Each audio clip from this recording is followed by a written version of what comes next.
Hello friends, కూరగాయలు బజార్ నుండి తెచ్చుకునేటప్పుడు లేతగా సెలెక్ట్ చేసి తెచ్చుకుంటాం. కానీ ఇంటికి వచ్చిన తర్వాత కూడా ముదిరిపోతుంది ఈ సొరకాయ.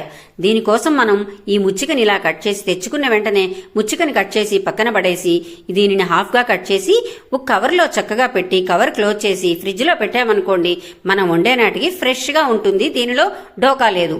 అయితే ఈ మధ్య టమాటాలు చాలా ప్రాబ్లం అవుతున్నాయి. కవర్లో ఉండి కుళ్ళిపోతున్నాయి. వండే నాటికి అసలు ఒక్కటి కూడా పనికిరాట్లేదు.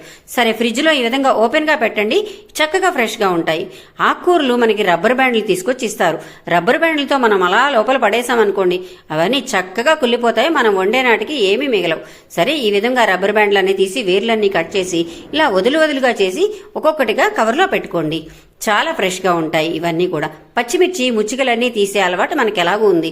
ముచ్చికలన్నీ తీసేటప్పుడు అందులో పాడైపోయినవన్నీ పక్కన పెట్టి అదే రోజు వాడేసుకోండి. ఆ కాయలు అందులో కలపకండి.